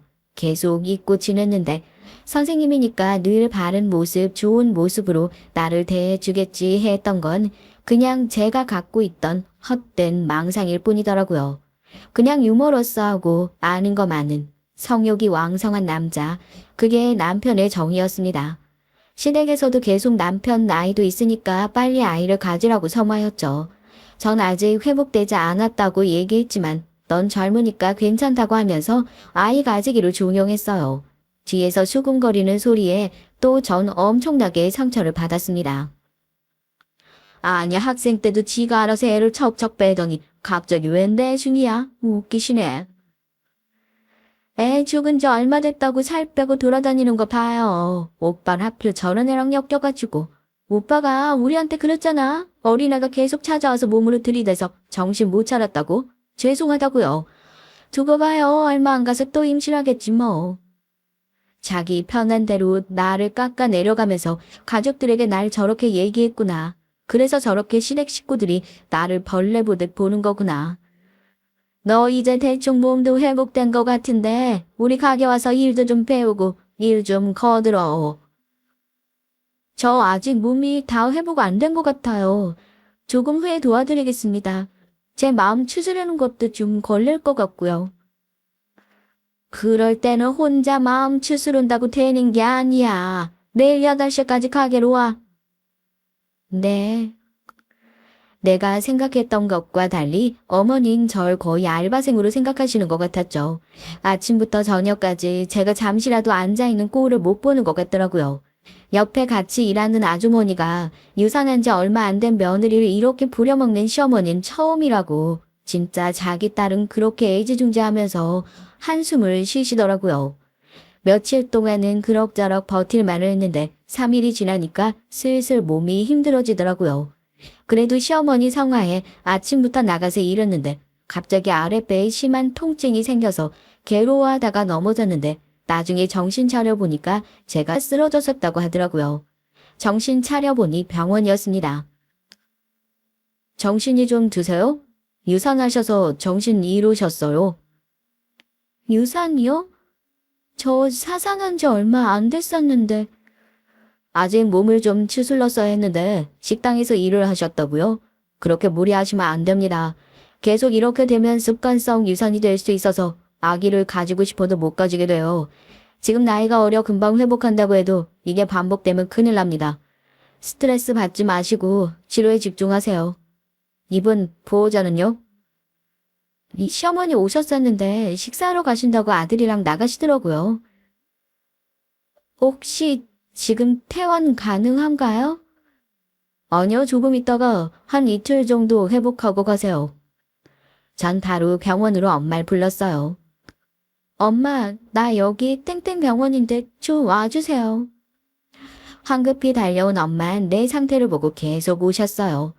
밥 먹고 온 남편에게 뭐라고 하셨죠. 자네는 애가 사산한 지 얼마 되지도 않았는데 또 임신을 시키다니. 어머니가 몸도 다 회복되지 않은 애 일 시키는 건 알고 있었나? 남편이 우물쭈물하자 엄마는 더 언성이 높아지셨죠. 학교 다닐 땐 자네 제자였지만 지금 자네 배우자인데 배우자로 생각은 하는 거야? 존중해주고 아껴줘야 하는 배우자. 자네 마음대로 함부로 해도 되는 그런 사람 아니라는 거네. 그건 자네 어머니도 마찬가지고 몸 추스릴 동안 집에 데려가 있을 테니까 자네는 이만 가게. 남편은 아무 말도 못하고 집으로 갔어요. 병원에서 몸이 좀 회복되고 나서 몸에 삽입하는 피임장치를 넣었죠. 더 이상은 제 몸이 망가지게 하고 싶지 않았거든요. 당장 이혼을 할까 생각을 했습니다. 어차피 주변에 제 결혼에 대해 아는 사람도 없고 잘못된 인생을 다시 새롭게 시작하고 싶었죠. 조용히 제 인생 계획을 세우기 시작했습니다. 내가 뭘 할 수 있는지 계속 생각했고요. 글도 써보고 그림 그리기도 시작했고요. 엄마도 지원해 주시겠다고 하셔서 우선 디지털 대학에 다니기로 하고 카페 알바도 시작했어요. 이제야 제가 어디 고여 있는 게 아니라 흘러가고 움직이고 살아있다는 느낌이 들더라고요. 우선은 제 결혼 생활을 잘 마무리해 보려고 남편 집으로 다시 돌아왔죠. 몸을 핑계로 각방을 썼고요. 남편한테 컴퓨터로 PPT 만드는 거나 엑셀 쓰다가 모르는 게 있어서 물어봤는데 네가 그런 걸 알 필요가 있냐고 귀찮아 하더라고요. 애나 잘 가지고 집안 살림이나 잘 하라고 하는데 어이가 없었습니다. 당장 몸 상태 때문에 애 가질 생각이 없다고 했더니 자기 나이도 있는데 네가 애 안 가지면 이 집에 뭐하러 있을 거냐고 하더라고요. 나이 차이가 12살 나긴 했지만 제가 순간 내가 영감이랑 살고 있나 하는 생각이 들더라고요. 좀 아껴 쓰라면서 생활비를 조금밖에 안 주더라고요. 한 달에 50만 원으로 집안 살림 하라는 남편에게 지금이 1970년대인 줄 아냐고 했더니 어차피 많이 줘도 제대로 관리도 못할 거라고 하더군요. 잘 관리하면 특별 보너스를 주겠다고 하는데 어이가 없었죠. 아, 이 사람은 엄마 말대로 날 학생 때랑 똑같이 대하고 가르치려고 하는 거구나. 나의 성숙한 인격체로 대하고 있지 않구나 하는 걸 뼈저리게 느꼈습니다. 제가 다른 방에서 자는 줄 알고 거실에서 자기 친구한테 하소연을 하더라고요. 아, 순수한 맛에 좀 만났고 오랜만에 나한테 올인해주는 여자 만나니까 내가 정신이 좀 나갔었나 보다. 세상에 그렇게 예쁜 애가 없었거든. 아, 근데 한번 피임 안 한 걸로 바로 애를 가지고 바로 책임지게 생겼잖아. 세상 물정 하나도 모르는 애라 정말 미치겠다. 가만히 집에서 인형처럼 기다리다가 잠자리 상대를 해주면 좋겠는데 아, 뭘 자꾸 하려고 요즘 이것저것 물어본다니까 피곤해 죽겠는데. 아, 정말 미치겠어. 넌 결혼 신중하게 해라. 그리고 어떻게 될지 몰라서 나 아직 혼인신고서도 안 냈어. 잘하지 않았냐? 전 아직 혼인신고서도 안 내고 살고 있는진 꿈에도 몰랐습니다. 난 뭐 때문에 이 남자한테 그렇게 빠져들고 좋아했었는지 정말 제가 제 발등 찍었더라고요. 남들을 원망해보고 싶었는데 다 제 잘못밖에 없었습니다. 내 인생을 이렇게 망가뜨렸는데 내가 제대로 복수해줘야겠다는 생각만 들더라고요. 절 학대하고 괴롭히는 모든 증거 정황을 모아야겠다고 생각했죠. 사랑하는 사이에서 찰천지 원수로 돌아서는데 정말 얼마 걸리지 않더라고요. 영원한 사랑을 약속하고 서로를 바라보던 게 몇 개월 전이라는 게 정말 믿어지지 않았습니다. 참 사랑한다는 감정도 불같이 타오르던 사랑도 정말 한때구나 하는 생각에 서글퍼지더라고요. 그래서 각종 자료 수집에 달인이 되고 있었어요. 최근엔 거의 저를 소 닭 보듯 보더라고요. 제 앞에서 전화도 따로 받으러 나가고 뭔가 계속 수상했습니다. 전화를 받을 땐 일부러 친구 이름을 부르는 것 같더라고요. 남편이 잘 때 몰래 본 휴대폰엔 친구 정석이라고 저장된 번호로 전화하고 카톡 보낸 것만 있더라고요. 내가 괜히 의심했구나 하다가 혹시나 해서 내 폰으로 전화를 걸어보니까 여자가 받더라고요. 남편 노트북을 살펴봤는데 예전에 사귀었던 전 여친과의 사진을 따로 모아놓은 폴더가 있더라고요. 같이 모텔 가고 애정인각을 했던 사진들이 한가득이었습니다. 오래 사귀었으니까 그럴 수 있지 생각했는데 그 꼴들을 보고 있자니 정말 기분이 안 좋더라고요. 옛날에 찍은 사진이었겠거니 했는데 최근 사진들도 있었습니다. 저한테 세미나가 있다고 급하게 짐 싸서 가야 한다고 했던 날도 이 여자랑 같이 밤을 보냈더라고요. 전 냉정해지려고 애썼어요. 난 지금 증거들을 모으고 있다. 그렇게만 생각하려고 했죠. 제가 탐정이 된 것처럼요. 그런데 세상에 남편 인스타그램에 들어가니까 학교 선생님들 같이 찍은 사진에 그 여자가 있었습니다. 설마 했는데 그 여자 인스타그램을 타고 들어가 봤더니 그 여자도 가정이 있더라고요. 정말 평화롭고 행복해 보이는 모습들만 가득 있었죠. 옛 여자랑 같은 학교를 다니면서 바람을 핀다? 교사라는 사람들이? 각자 가정도 있으면서 말이에요. 같은 학교 다니면서 둘 다 기혼자인데 바람을 피고 있었네요. 어쩐지 더 이상 저한테 잠자리를 하려고 하지 않던 이유가 이거였었나 봐요. 알고 보니까 더 씁쓸했습니다. 전 진짜 잠자리 상대였어요. 그래도 절 정말 사랑해서 결혼을 했을 거라고 생각했는데 이 남잔 그냥 제 무방비한 몸뚱이에 관심을 가지고 있었던 거였었네요. 시어머닌 가게로 불러서 또 저를 부려먹으려고 하더라고요. 제가 아직 몸이 안 좋아서 힘들다고 하고 아르바이트생을 구하셨으면 좋겠다고 전화를 끊었더니 그때부터 틈만 나면 뭐 하고 있냐, 지금 어디냐, 몸 상태는 어떠냐. 심지어는 시누이가 애를 키워야 하는데 지금 또 임신을 해서 애를 보기 어려우니까 애를 네가 봐라 등등 끝도 없이 절 괴롭혀댔습니다. 죄송하다고 하고 아르바이트를 하고 있어서 애 보기가 힘들다고 했더니 저를 더 괴롭히더라고요. 남편한테서 생활비 다 받고 살면서 아무것도 할 줄 모르는 애가 무슨 돈을 버냐고 뭐라고 하는데 참 서럽더라고요. 그래서 시어머니한테 저 한 달에 생활비 50만 원 받고 산다고 얘기를 했더니 아무 말이 없더라고요. 자기도 이건 좀 심한데 하고 생각한 거겠죠. 어이가 없었습니다. 제가 이렇게 소리 없는 전쟁을 치르고 있는 중에 남편의 형이 부잣집 여자랑 결혼을 한다는 소식이 들렸어요.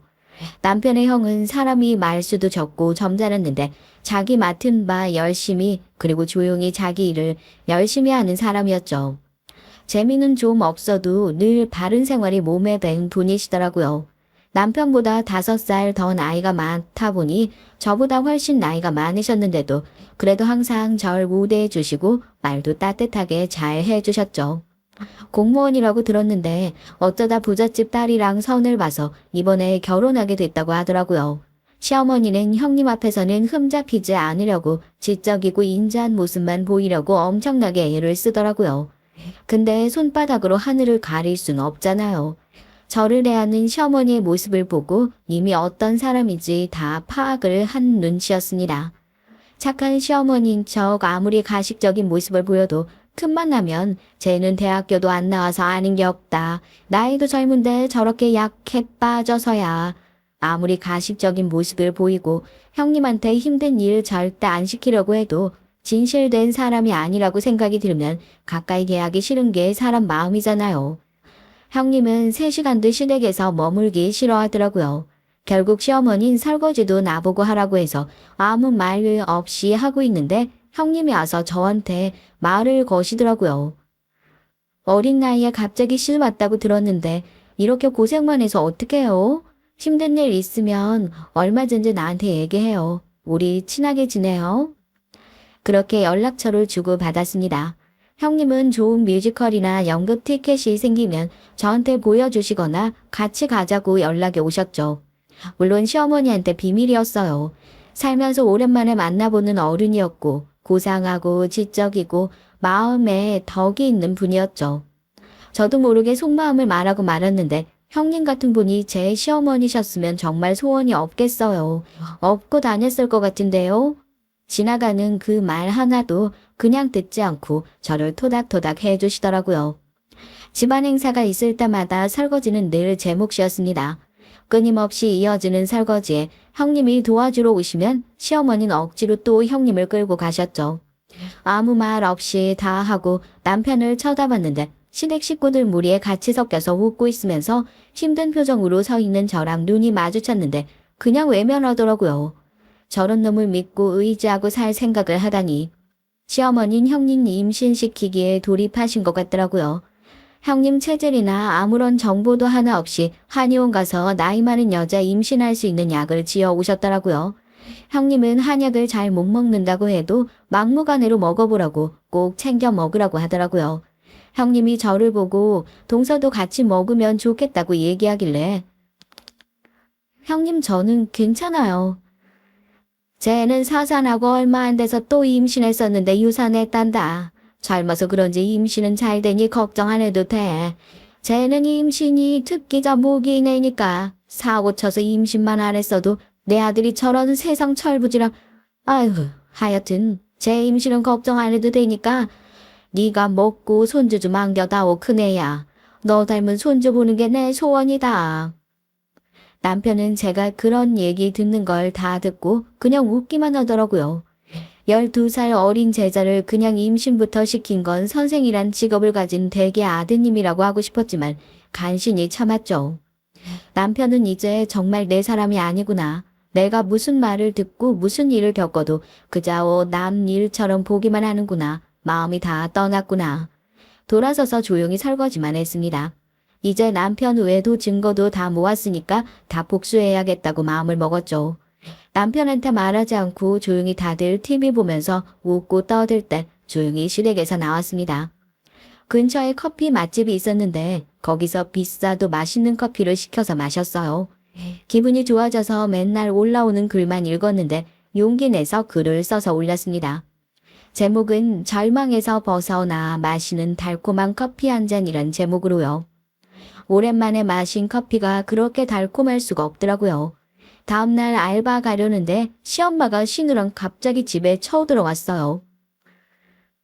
나이만 어린 줄 알았는데 버르장머리까지 없는 줄 몰랐네. 어디 그런 싸구려 짓거리를 하는 거야. 대체 그게 무슨 말이세요? 중요한 일 아니면 나중에 해주세요. 저 읽어야 돼요.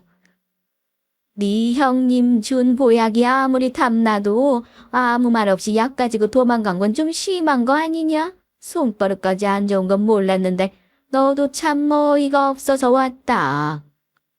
그런 적 없어요. 다들 잘 지내고 재밌어 보이시는데 산통 깨기 싫어서 조용히 혼자 나왔죠. 그리고 전 지금 임신 생각 없어서 피임 중입니다. 그 약을 먹을 이유가 없어요. 갑자기 시어머니가 제 뺨을 짝 하고 때리더라고요. 하지도 않은 일로 맞게까지 더 화가 났습니다. 이게 어디서 나를 속이려 드냐? 뭐 꼴에 피임? 큰애 먹으라고 보약 지어온 걸 먹고 양심에 찔리니까 몰래 내뺀 거 아니니? 이 도둑년. 나가 뒤져. 감히 그걸 네가 먹어? 너 미쳤구나. 어디서 내 딸한테 손을 대? 엄마도 똑같이 시어머니 뺨을 올려 붙였습니다. 시어머니 넘어지면서 허리까지 다친 것 같았죠. 너도 맞아보니까 아프지? 네가 먼저 때린 거야. 알겠어. 이런 거지 같은 집안이랑 엮일 필요 없으니까 가자. 이제 헤어지는 마당에 시어머니라고 부를 필요도 없겠죠? 아줌마, 내가 이날을 얼마나 기다렸는지 아줌마 모를 거예요. 오늘 맞은 거 진단서까지 뗄 거니까요. 저 이제 가만히 있지 않을 거예요. 잘 준비하세요. 두 손 싹싹 빌게 해줄 테니까. 짐을 챙겨 나오는데 속이 다 시원하더라고요. 나중에 확인해 보니까 형님이 한약 한 입 먹고 너무 쓰고 속이 메스꺼워서 남편 시켜 몰래 버리셨대요. 시어머닌 그 많던 약들이 하나도 보이지 않으니까 지레 추측한 거였고요. 시어머닌 그 많던 약이 어디 갔냐 하는데 형님 내외 둘 다 우물쭈물 말을 못하고 있으니 너희 사실대로 말하라고 막내가 가져간 거 아니냐고 해서 절대 아니라고 했는데 안 믿고 쳐들어온 거였습니다. 반찬주로 친정 엄마가 왔다가 결국 그 광경을 보게 되신 거고요. 부모님한테 그동안 자초지종을 다 설명했어요. 엄마 아빠는 눈물을 흘리면서 우리가 신경 못 써줘서 정말 미안하다고 하셨고요. 앞으로 어떻게 할 생각이냐고 하셔서 지인한테 변호사로 좀 소개받을 생각이라고 얘기했죠. 비용 상관하지 말고 애 없는 게 천만다행이라며 바로 이혼 청구 소송하시는데 얼마 전에 뗐던 주민등록 등초본을 보여드렸더니 놀라시더라고요. 혼인신고가 안 되어 있어서 여전히 그냥 엄마 아빠 앞으로 등재되어 있더라고요. 이런 미친 것들 진짜 미쳤구만. 아빠를 진정시키고 큰형님께 전화를 드렸습니다. 형님, 도움이 필요하면 언제든 얘기하라고 하셨는데 저 지금 많이 힘들어서요.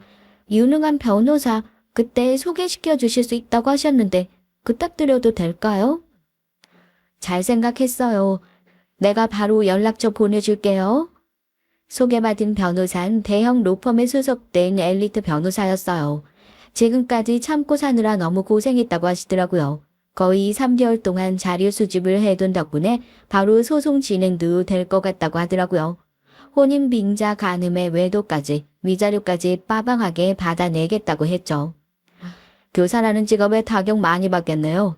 잘 좀 하시죠 정말. 너무 하셨나. 아유. 남편은 그냥 자기 엄마한테 상황을 전달받은 것 같더라고요. 엄마가 잘못하시고 화를 내신 것 같은데 장모님이 엄마를 미신 건 좀 너무 심하지 않아? 자기 딸이 잘못한 것도 없는데 뺨 맞고 있는 걸 본 엄마가 똑같이 뺨 때리신 거고 쓰러진 건 당신 어머니가 쓰러진 거예요. 그냥 화를 냈다고 생각하나 본데 저한테 손찌검하셨고 전 얼굴에 멍이 들었어요. 진단서 뗐으니까 그런 줄 아세요. 진단서라니 무슨 소리야? 법적 절차 밟을 테니까 그렇게 하세요. 절 기만하고 했던 모든 행위에 대해서 대가를 치르게 되실 겁니다. 학생 때 가르쳐준 은혜가 있어서 더 심하게 하지 않을게요. 본인이 했던 모든 행동을 꼭 반성하셨으면 좋겠습니다. 더는 같이 살 마음이 없어서 짐 싸서 나왔어요. 법원에 다른 곳에선 보지 않았으면 좋겠습니다. 그럼 변호사에겐 남편이 바람핀 증거와 시어머니가 임신한 절 정당한 대가 없이 자기 사업장에서 일하게 하고 노동의 대가를 지불하지 않고 학대해서 다시 유산하게 된 모든 상황과 진단서를 다 제출했고요. 통화했던 친구의 대화로 알게 된 혼인신고를 의도적으로 하지 않은 정황도 전달했고요. 재판에서 승소해서 위자료로 1억을 받았습니다. 형님께 너무 고마워서 따로 연락을 드렸어요. 좋은 변호사 소개시켜 주셔서 너무 감사한데 상황이 이래서 죄송하다고요. 딱 봐도 애띤 얼굴에 늘 서름과 슬픔을 꾹꾹 참고 있는 얼굴이라 마음이 계속 쓰였어요. 이제 형님 동선 아니지만 그래도 친구 정도는 할 수 있지 않을까요? 난 어렸을 때 친구도 골라 사귀라고 부모님이 계속 혼내시는 바람에 친구도 별로 없어요. 우리 친구처럼 지내면 어때요? 친구가 별로 없을 거라고 전혀 생각 못했어요. 전 계속 친하게 지내고 싶은데 아주버님이 안 좋게 생각하실 것 같아서요. 전 정말 좋아요. 우리 앞으로 언니 동생 하면서 사이좋게 지내요. 사회생활 하면서 사귄 친구라고 생각하면 되죠. 남편은 그 집에서 유일하게 제정신인 사람인 것 같아서 다행이에요. 재수씨 잘 위로해주라고 하더라고요. 그리고 지금 지내고 있는 집으로 내가 선물 좀 보냈어요. 그동안 고생한 것들 조금이라도 풀렸으면 하는 마음이니까 부담 가지지 말고요. 앞으로 사회생활 하는데 어디 가서도 꼴리지 말고 자신감 있게 다니라는 뜻으로 옷이랑 가방, 신발 이런 것들 좀 챙겨서 보냈어요. 내가 사놓고 못 입는 것들이나 사이즈가 안 맞아서 다른 사람 주려던 것들이니까 부담 가지지 말고요. 신발 사이즈는 내가 알아서 거기 맞춰서 보냈는데 혹시 발에 안 맞으면 매장 가서 수선하거나 늘림하면 될 거예요. 정말 감사합니다. 저한테 항상 너무 잘해주셨어요. 앞으로도 자주 연락해도 되죠, 언니? 당연하지, 그럼. 집에 갔더니 형님이 보내주신 건 정말 옷장이 새로 하나가 더 필요할 만큼 많더라고요. 사계절 옷을 다 보내주셨는데 다 유명 브랜드 옷들이었죠. 하나같이 세련되고 제가 입으면 딱 어울릴 만한 옷들만 보내주셨더라고요. 명품 가방이랑 신발도 10개씩 보내주셨고요.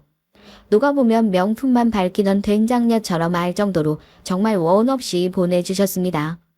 새로운 마음으로 새롭게 시작하라는 그 마음이 느껴지더라고요. 열심히 살고 꼭 성공해서 형님께 보답해야겠다. 그래서 정말 열심히 살자. 결국 시어머니는 다쳤을 때 터진 디스크가 수습이 안 돼서 허리 수술을 받았대요.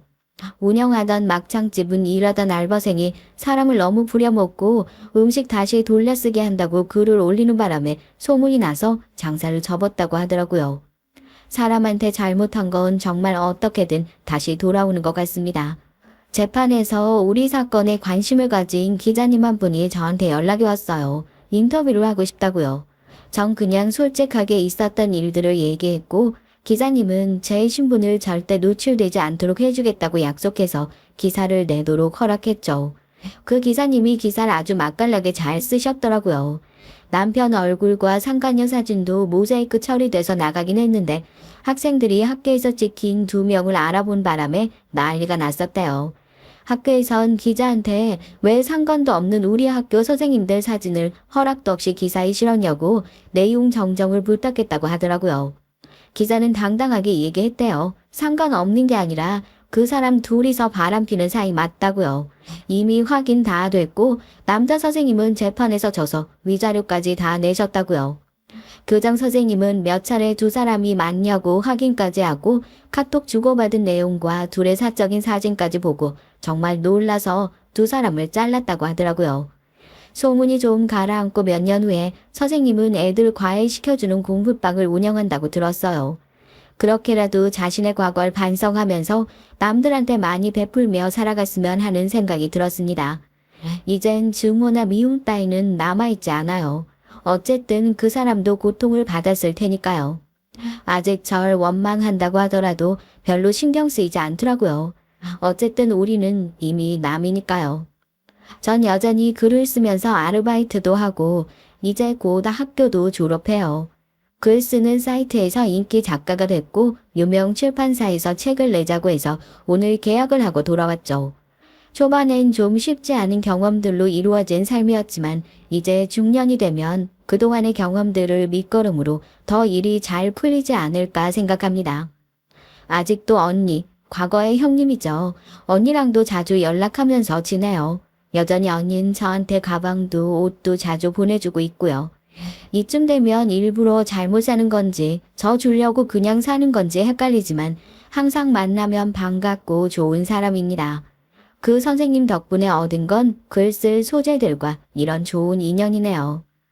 요즘 연애도 하고 있어요. 그 이후에 여러 남자 만나고 연애도 했는데 재밌더라고요. 그렇게 깊게 연애는 하지 않았지만 새로운 사람과 만나는데 두려움을 갖지 않으려고 몇 달 만나다 헤어지고 새로운 사람을 또 만나곤 했죠. 아, 이런 게 사람과 사람이 사랑하는 거고 연인과 사랑은 이렇게 하는 거구나. 이런 걸 깨달았습니다. 덕분에 글도 다채롭게 잘 써지고 좋더라고요. 사실 요즘은 지금 계약하고 온 출판사 편집장이랑 만나고 있어요. 내 글을 보고 관심을 가졌다가 실제로 만나고 계속 호감을 드러내더라고요. 섣불리 연애 감정 가지지 않으려고 하는데 이 남자가 참 재밌고 편해요. 같이 있으면 마음이 저절로 스르르 풀리게 되더라고요. 여자 정말 많이 만났겠다 하니까 나도 그러려고 했는데 그러지 못해서 아쉽다고 하더라고요. 제가 먼저 나도 그렇다고 아쉬운 사람끼리 그럼 한번 만나보자고 하니까 너무 좋아하더라고요. 난 한 번 살다가 헤어졌는데 괜찮겠어요? 그건 이미 글을 봐서 알고 있어요. 나도 오래 사귄 여자가 있고 동거도 했었고요. 괜찮겠어요? 난 상관없어요. 그럼 우리 오늘부터 1일 할까요? 스스로 만남을 결정할 만큼 솔직해진 전 당연하다는 듯이 고개를 끄덕거렸습니다. 그동안 괴로웠던 만큼 이제는 스스로 제 인생에 책임지면서 재미있게 살아가 보려고 해요.